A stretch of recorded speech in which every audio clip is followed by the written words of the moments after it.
Selamat pagi Bapa, selamat pagi Yesus, selamat pagi Roh Kudus. Terima kasih atas anugerah-Mu, semalam telah berlalu. Sahabat Fresh Juice, sesaat lagi kita akan mendengarkan Fresh Juice Senin 12 Desember 2022 bersama Pastor Yandi Buntoro CDD dari Medan. Selamat mendengarkan.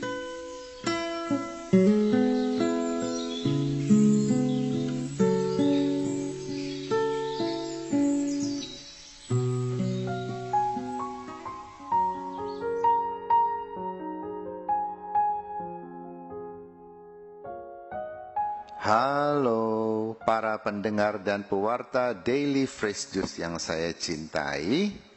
Saya Pastor Johannes Yandi Buntoro CDD di tempat tugas saya di Paroki Kristus Raja di Kota Medan. Bacaan kita hari ini diambil dari Injil Suci menurut Santo Matius bab 21 ayat 23 sampai dengan 27. Pada suatu hari Yesus masuk ke bait Allah. Ketika ia sedang mengajar, datanglah imam-imam kepala dan pemuka-pemuka bangsa Yahudi kepadanya. Mereka bertanya, "Dengan kuasa manakah engkau melakukan hal-hal itu? Dan siapakah yang memberikan kuasa itu kepadamu?" Jawab Yesus kepada mereka, "Aku juga akan mengajukan satu pertanyaan kepadamu. Dan jika kalian memberi jawabannya, aku pun mengatakan kepada kalian dengan kuasa manakah aku melakukan hal-hal itu. Nah, dari manakah pembaptisan yang diberikan Yohanes? Dari surga atau dari manusia?" Mereka lalu berunding satu sama lain. "Jika kita katakan dari surga, ia akan berkata kepada kita, 'Kalau begitu, mengapa kalian tidak percaya kepadanya?' Tetapi jika kita katakan dari manusia, kita takut kepada orang banyak, sebab semua orang menganggap Yohanes itu nabi." Mereka lalu menjawab, "Kami tidak tahu." Maka Yesus pun berkata kepada mereka, "Jika demikian, aku pun tidak mau mengatakan kepada kalian dengan kuasa manakah aku melakukan hal-hal itu." Demikianlah sabda Tuhan.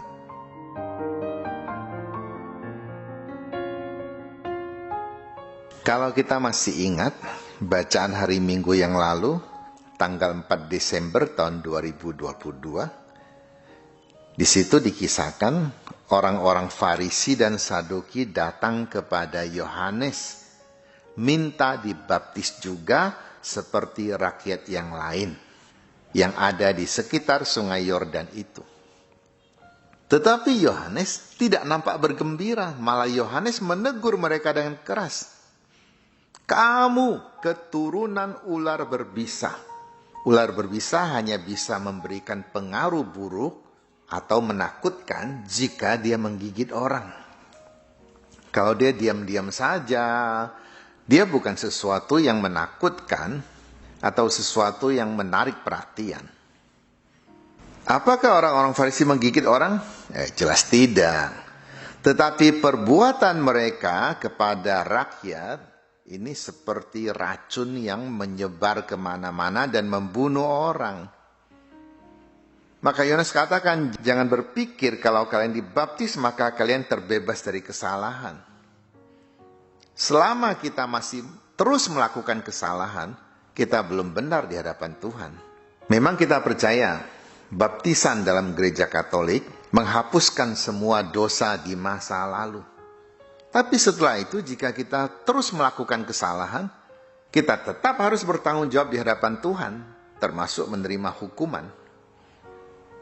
Begitu kerasnya sampai Yohanes mengatakan, kapak sudah ada di akar pohon.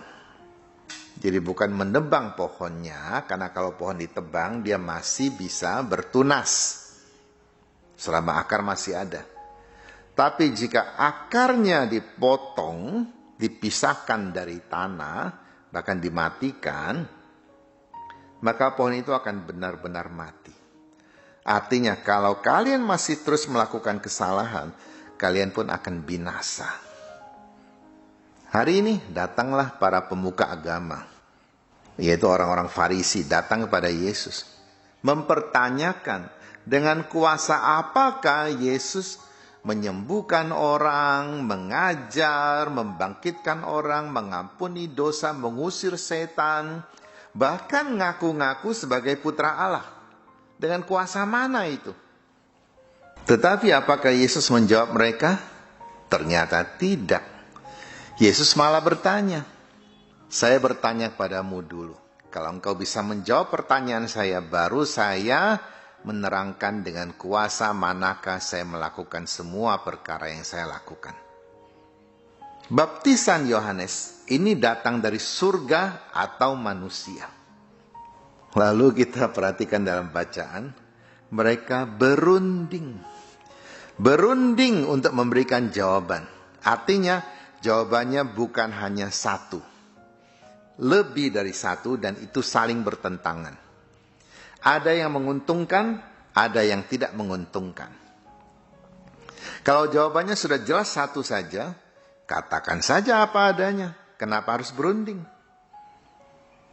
Inilah yang mereka rundingkan. Kalau kita katakan baptisan Yohanes ini dari surga, maka Yesus akan bertanya kepada kita, lalu kenapa kamu tidak percaya? Karena jika mereka mengakui bahwa mereka percaya kepada surga, maka mereka harus meninggalkan segala perbuatan jahat mereka, segala kepalsuan dan kemunafikan. Artinya mereka harus menanggung malu karena selama ini mereka tidak benar. Dan ini terlalu berat buat mereka. Tetapi sebaliknya, jika mereka menjawab baptisan Yohanes itu datang dari manusia, ini juga tidak menguntungkan, karena mereka akan diserang oleh rakyat yang selama ini memang sudah tidak simpati kepada mereka.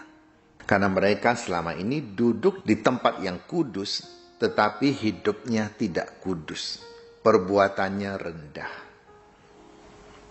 Jadi serba salah.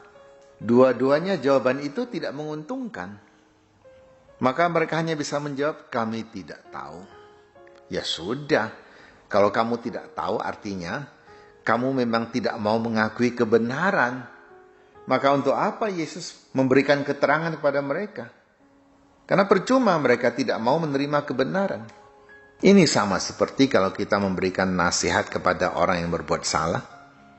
Kalau dia tidak mau menerima maksud baik kita untuk meluputkan dia supaya tidak jatuh ke dalam kesalahan yang lebih dalam lagi, maka orang itu pasti tidak akan mendengarkan kita. Kita akan dianggap sebagai pengganggu. Padahal kita mau membantu.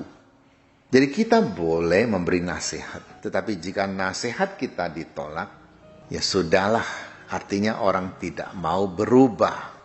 Tinggalkan saja. Kecuali dalam keluarga, orang tua tetap harus memberikan nasihat.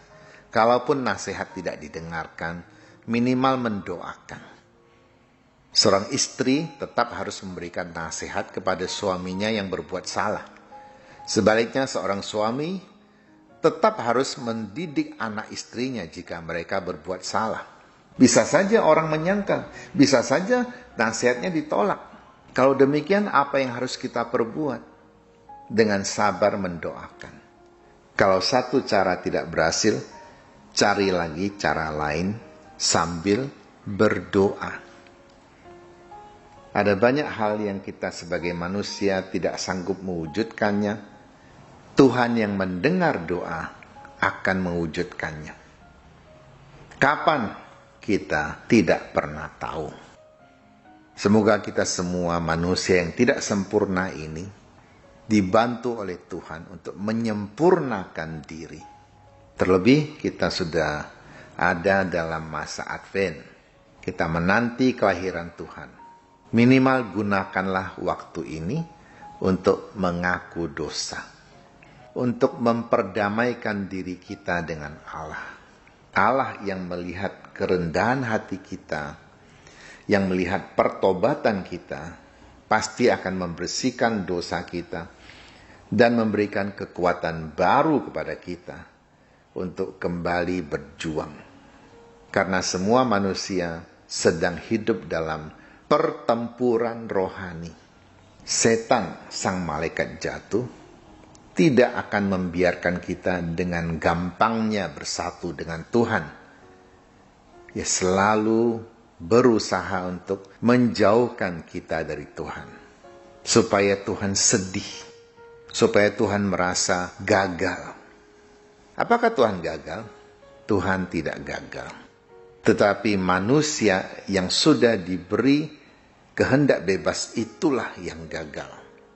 Kalau ia jatuh di dalam dosa. Tuhan buat apa? Binasakan dia? Tuhan beri dia kesempatan untuk bertobat. Kalau ada kesempatan.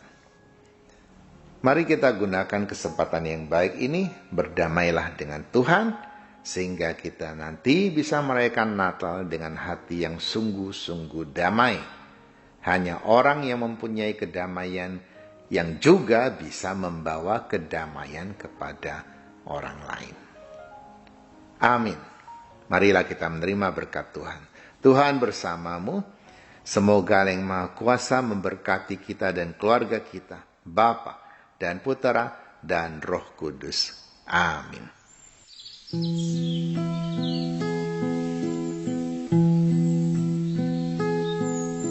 Selamat pagi Bapa, selamat pagi Yesus, selamat pagi Roh Kudus. Terima kasih atas anugerah-Mu, semalam telah berlalu. Sahabat Fresh Juice, kita baru saja mendengarkan Fresh Juice Senin 12 Desember 2022.